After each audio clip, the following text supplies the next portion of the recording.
comes to mind when you hear the word Africanity? Perhaps this word seems strange or unfamiliar to you. But the meaning of this word, this idea, Africanity, is tragically familiar to me. And I want to share with you briefly an anecdote that begins to illustrate this meaning. So roughly 12 years ago, I had the opportunity to visit the Elmina slave castle located in Elmina, Ghana, on the country's far southern coast. This castle is now a tourist attraction, but it was first built in the early 1480s by the Portuguese as a slave trading post, perhaps the first of its kind to be built in Africa below the Sahara Desert. One of the primary uses of the Elmina slave castle involved containing captive Africans slated to be shipped across the Atlantic Ocean into lives of enslavement in South America, North America, and the Caribbean. But there are two details from this experience that I want to share with you that stand out most in my mind. The first involves the male and female slave dungeons inside the Elmina slave castle, where captive Africans were made to steep in their own human waste, steep in their own illness and injury if they were ill or injured, and steep in their own generalized suffering. I recall walking through the male and female slave dungeons and, quite frankly, being assaulted by an experience that can be described only as profoundly traumatic on a physical level, an emotional level, and also a spiritual level. The second detail from this experience that comes to mind most prominently involves a group of white European tourists who were making their way through the castle behind me. And as they were doing so, they could be heard engaging in idle banter, casual conversation, and even at times chuckling. So when this experience ended, I recall wondering to myself, what could possibly account for the apparently irreverent attitude exhibited by these white European tourists in face of the unconscionable history represented by the Elmina castle? Clearly for these tourists, there was nothing at all sacred about the history of this castle. So this anecdote, along with the question it raises, leads to a major concept that I want to explore with you today, namely Africanity. Now, Africanity can be defined as a condition of subhumanity believed to be inherent in persons of African descent, such as myself. But in order to more fully understand Africanity, we have to attend to four interwoven imaginaries associated with ancient Greece, ancient Rome, Europe's so-called age of discovery, and the modern contemporary world. Now, what do I mean by imaginary? Imaginary is a term used by some philosophers and social scientists as a way of talking about or describing how one social group builds a sense of social identity relative to other social groups. And often this sense of shared identity can end up framing in a fundamental way how that social group makes sense of reality. So it'll be important to keep in mind this idea of imaginary as we move along. Now, considering Africanity in conjunction with these four interwoven imaginaries leads us to consider the possibility that at the end of the day, Africanity may be nothing more than a myth, a kind of mythology with no solid grounding in fact. We're led to consider further the possibility that even in North America in 2018, we continue to exist within a Euro-Western imaginary that continues to utilize the myth of Africanity as a means of projecting subhumanity onto African and African diasporic bodies, histories, and cultures. So, the three main points that I want to explore with you today are as follows. Point number one, Africanity has indirect, fanciful origins in the Greco-European mythic imagination. Point number two, Africanity, perhaps ironically, is a major feature, a major defining feature of the so-called modern contemporary world. And point number three, Africanity has given rise to a major problem described by some researchers as Afrophobia. And Afrophobia can be defined as a wildly irrational hatred and fear of all things African, especially African cultural traditions. So we'll begin with point number one. One of the earliest sources of writing on the continent now known to us by the possibly Latinate name Africa can be traced to Greek antiquity, where we find some Greek writers imagining, thinking about, writing about North Africa under the name Libya, So for some Greek thinkers, for some Greek writers, Africa was Libya, and Africans were Libyans.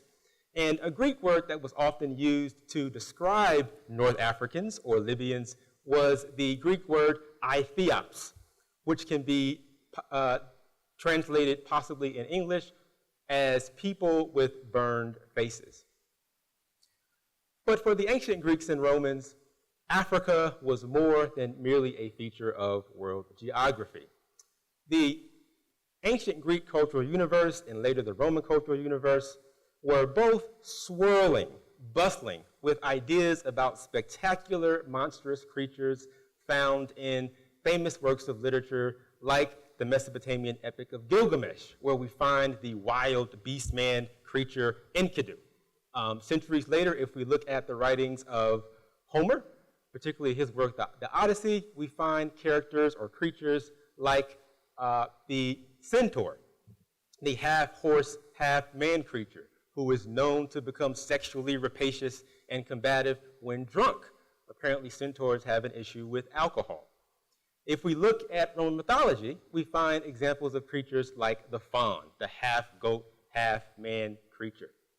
So it comes perhaps as no surprise that by the 5th century BC, if we look at the writings of Herodotus, who's regarded by some to be the so-called father of history, we find descriptions of Libyans as strange, nameless, headless, sexually promiscuous creatures who lived in caves, fed on snakes, and had no language.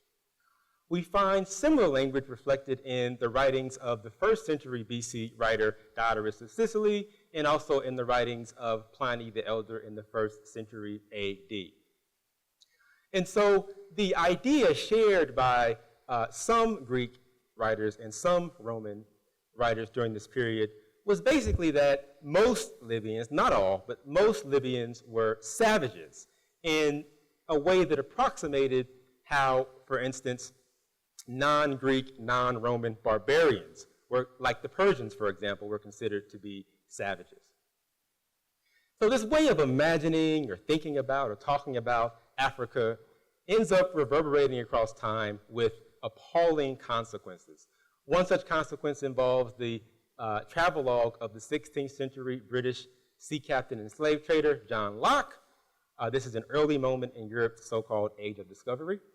In Locke's travelogue, we find descriptions of the people of Guinea. Guinea is a country in West Africa, describing Guineans in much the same way that Herodotus did in the 5th century BC. A more recent consequence of this way of thinking about Africa is found in the figure of the famous German philosopher George W.F. Hegel, who declares in 1899 that Africa is no historical part of the world, nor does it have any movement nor development to exhibit. And this is in 1899. So by the end of the 19th century, moving into the 20th century, Hegel and many of his contemporaries had come to the conclusion that Africa really just doesn't have a place at the table of modern, contemporary, Enlightenment civilization. And this leads to the second point that I wanted to explore with you today, namely Africanity as a defining feature of the so-called modern contemporary world. Now, Hegel's declaration in 1899 leads to the question of what is modernity? What does it mean to be modern? One scholar talks about modernity in terms of a new regime of oppositional binaries, like, for instance, moderns versus ancients, winners versus losers. And the myth of Africanity, this idea of Africanity, makes possible a toxic modern binary logic that, on the one hand, protects and preserves a superior sense of Euro-Western humanity and identity, while on the other hand, inferiorizing African identities. And some of the binaries that participate in this logic and help support it include binaries like, for example, West versus the rest, modern versus pre-modern, global North versus global South, civilized versus primitive, et cetera, et cetera. And what we find in these binaries and how the myth of Africanity influences these binaries is that the myth of Africanity actually functions as a kind of foil, a negative opposite against which the Euro-Western imaginary builds its own cultural self-understanding, builds its own sense of collective identity at the expense of African humanity, even as the myth of Africanity continues to operate as a source of hateful fear. Which leads to my third point, which has to do with Afrophobia as a byproduct of this myth of Africanity. So the noted economist Dambisa Moyo has observed that when Africa is covered in the mass media, it tends to be covered in terms of one of four motifs, which he cynically describes as the four horses of Africa's apocalypse. These motifs include war, corruption, poverty, and disease. And this narrow, myopic way of representing Africa in the mass media contributes to this issue of Afrophobia, which, as I described earlier, involves a wildly irrational hatred and fear of all things African, especially African cultural traditions. Now, we need not look very far to find examples of Afrophobia at work. Afrophobia is everywhere. If we look, for example, at the racialized ideologies that permeated the period known as the Enlightenment, if we look at the 19th century and 20th centuries, we find ideologies that were very much informed by earlier Afrophobic attitudes. Indeed, if we look at the social history of North America, we find an eminent example of a uniquely racialized social history that was deeply informed by earlier Afrophobic attitudes. If we look, for example, at American popular culture, we find yet another example of Afrophobia at work, specifically in the domain of American cinema. So if you consider films like Naked Evil, which appears in 1966, The Serpent and the Rainbow, which appears in the 1980s, and more recently, Voodoo Possession, which appears about 4 years ago, we find frightful imagery that evokes the Euro-Western imaginary's perception of African-derived religions, like, for instance, Jamaican Obia, like, for example, Haitian Voodoo, the latter of which has origins in Benin and Congo, as religions that are fundamentally demonic, fundamentally evil. And ironically, the popularity of these films and others like them speaks to a voracious appetite in broader American society for Afrophobic imagery. A third example that we can point to involves the Reverend Pat Robertson in the Haitian earthquake of 2010. So around this time, Robertson offered an interpretation that I consider to be Afrophobic. Robertson argued or suggested that the earthquake was connected to a pact with the devil that was made by African Haitians back in 1791 when these African Haitians were trying to liberate themselves from enslavement under French colonialism.